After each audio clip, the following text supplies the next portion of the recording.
So we could take a look at the price and volume chart where you see massive spike of volume here, right at the exact time the price coincidentally falls.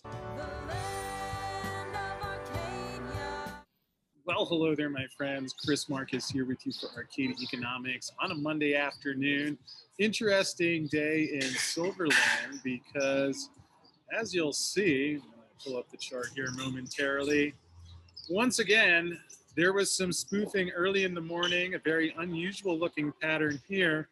And what happens is that for any of the bank's customers who had tried to protect their downside and placed a stop order, so if they were long COMEX futures, they got stopped out, which means they were forced out of their long position. And then down here, which allows the banks to escape their short positions ahead of Basel III or whatever else may be coming in our near future that the CFTC is doing its best not to be transparent about. But that's why Silver Chris is here for you today. And before we dig into this one, I would like to mention this video is sponsored by Silver Viper, one of my favorite silver companies, and nice to see they're pleased to announce the company has filed on CEDAR 43101. So technical report for a previously announced La Virginia project Maiden Resource. This is run by my good friend and one of my favorites in the mining industry, Steve Cope. So link to that is in the description field below, and you can find out more about the technicals. Fortunately, things going quite well there. I can't even imagine how well things will be going for Silver Viper after some of this pressure is resolved, because when you spoof the price and cheat people for 30 or 40 years, certainly, they get a little frustrated from time to time, and that's why I recorded a video coming out later this week about the legal options that are available. They're bigger than you might imagine. And anyway, silver there dips down, then shoots right back up. It's exactly what former Commissioner Bart Chilton described when I asked him if my interpretation of the mechanics of how the manipulation is actually executed occurred. And sure enough, not only did he say it was a really good description, he said the only difference between what I said and now is that because there's so much leverage in these markets, when it happens, the moves are even bigger. But of course, I know that sounds like pure alien hunting conspiracy theory. So we could take a look at the price and volume chart where you see massive spike of volume here, right at the exact time the price coincidentally falls. And if, we'll find out again later this week, if you want to submit a Freedom of Information Act request to the trading records there, or find out what Deutsche Bank or JP Morgan were giggling about because they screwed their customers, or to be fair, it might not have been JP Morgan or Deutsche Bank on this particular spoof screwing their customers. There's a whole bunch of banks that do this. And since the CFTC is suppressing the evidence that has been sent in and the trading data, that's why I'm excited to start getting some of those request acts out soon. Because at least the positive is that, for me anyway, there's no longer any mystery. The evidence is clear. There is a reason they refuse to talk about it. And, that's okay, because now it's time to move on to stage 2, which if you hit the subscribe button and the notification bell right down there, you will find out more about shortly. So now, why would they be suppressing the price of silver and gold? Why would anybody on earth want to do that, aside from making a lot of money? But apparently there must be something wrong with the dollar, because after all that anti-crypto talk, the Federal Reserve, of all people, is exploring a once-in-a-century bid to remake the U.S. dollar. Well, I guess they corrupted the U.S. dollar a century ago when they were invented. But now the rise of private cryptocurrencies has motivated the Fed to start considering a digital dollar to be used alongside the traditional paper currency. Now, I know you think this might be odd because all the politicians were saying these cryptos could be used for drug laundering and money laundering. Kind of like how the dollar was used by the Clinton and Bush administration, depicted quite hilariously by that fantastic movie American Made. Although, hey, maybe that's just in the movies. It's not like they were sending Oliver North around the globe to sell cocaine and run guns and drugs in a variety of different countries, while Iran was supposedly the terrorist, and they were funding U.S. government funding Nicaraguan rebels. even despite the Boland Amendment that expressly prohibited a lot of this, which they just lied about and did anyway. So, of course, cryptocurrencies might be a lot more dangerous than that dollar. And of course, who's the biggest money launderer of them all? The Federal Reserve. And that's why they're taking their first step towards launching its own virtual currency. So in case you weren't feeling too safe with Bitcoin or Ripple or Ethereum, now you can get the Fed's digital dollar. And it's gained bipartisan interest from Elizabeth Warren, no less, who talks with Jamie Dimon a lot, doesn't seem to be a big fan. And hey, it is what it is. But it's also sparking strong pushback from those with the most to lose, the banks. And what is the Federal Reserve made up by? The banks. So once again, we are seeing three-card Monty on a governmental level.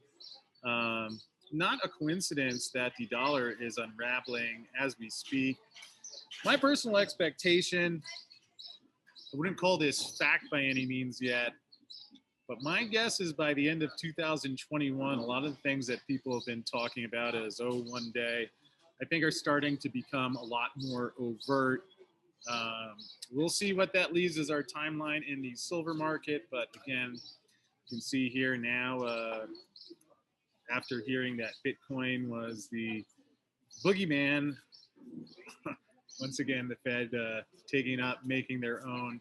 So is what it is. And I guess maybe we'll one day get commentary from Janet Yellen, who was telling us how dangerous these things were. But why, if it's dangerous, why not make it government policy? Speaking of interesting government policy, here is the United States concerned about strategic metals. U.S. government should invest in nickel refining capacity in coordination with its allies. According to the Biden administration, boy, have they been busy. And the report says if there are opportunities for the U.S. to target one part of the battery supply chain, this would likely be the most critical to provide short-term and medium-term supply chain stability. Now, I didn't see any of the issues with silver mentioned in here. I don't know if it's because the government likes a cheaper silver price, maybe for the military use, where I'm told a missile has 500 ounces of silver in the head of it, so that's a lot.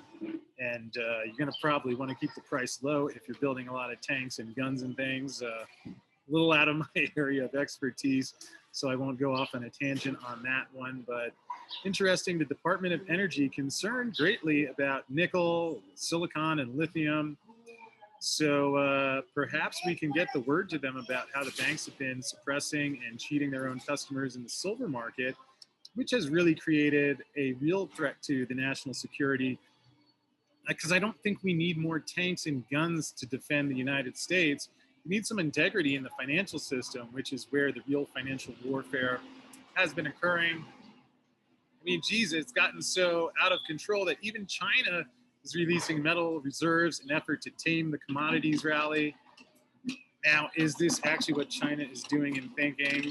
I'm not so sure just because Wall Street Journal says so, but it is interesting to me because if you have prices going up because of a hyperinflation campaign, and then they're dumping supply on the market, this is pretty much what I've been reading and learning about in the story of silver, how the white metal shaped America.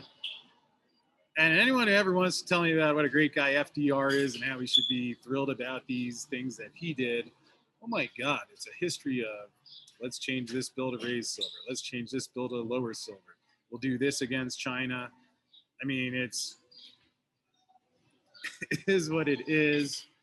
But what you find is the law of unintended consequences. It's the same reason why when Monsanto tries to create, synthetic food, it's hard to improve on nature. Fortunately, nature got a lot of these things right. Is the same case with the financial markets as well. So, China can release a bunch of their metals to try and lower the price. We consider that market manipulation by nature in and of itself as well. But usually these things have quite a bit of kickback, which I expect will be the case here. Speaking of things with the potential for kickback, here's a story from about a week ago. France's Macron calls for agreement on financial aid to Africa. I won't even claim to know what's really going on behind the scenes of this one, but Macron told a news conference he would like the sale of gold reserves to help finance this planned aid.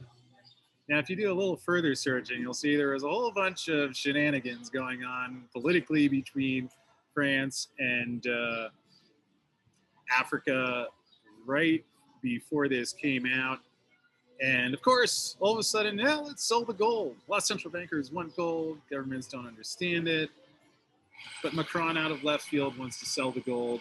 I'm guessing it's not really to do great help to the people of South Africa, or I think this was actually Central Africa. But in either case, since a few people have asked about that one, mention it. We'll keep an eye on that.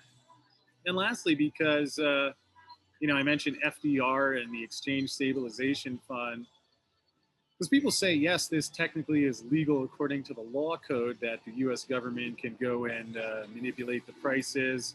Here, even on the U.S. Department of Treasury, this is their own website, Exchange Stabilization Fund. With the approval of the president, they may deal in gold, foreign exchange, and other instruments of credit and securities, which leaves me confused since Ben Bernanke said he didn't understand gold and didn't have any friends who did either. Yet here we see the president may deal in gold. And an open question to Joe Biden, which I'm sure he will answer and report back soon. But what does he know about gold, and what does it mean to deal in gold? I mean, why is the president dealing in foreign exchange? That sounds a lot like market manipulation to me, which is exactly what it is. And I mean, you can say that the ESF is there, but if you get William Silber's book, William Silber wrote a book about silver. There you go. But you can find out a lot of stuff that really happened that they're not going to tell you about anytime soon, and why I would consider the Exchange Stabilization Fund completely fraudulent and dangerous to the safety of Americans. Yet, nonetheless, these are how things go. But maintaining my pledge to let go of what is and isn't ideal, and focus on the solutions. So if you would like to know more about one of the things that, again, can't give licensed financial advice in today's Gestapo regulatory culture, one of the things that I like as a solution to this endless money printing and fraud, Silver Viper, one of the silver indexed assets that, again, this is exploration stock, so there are risks. But to find out if it's appropriate or suitable for you, well, there's a video with Steve Cope of Silver Viper coming your way now.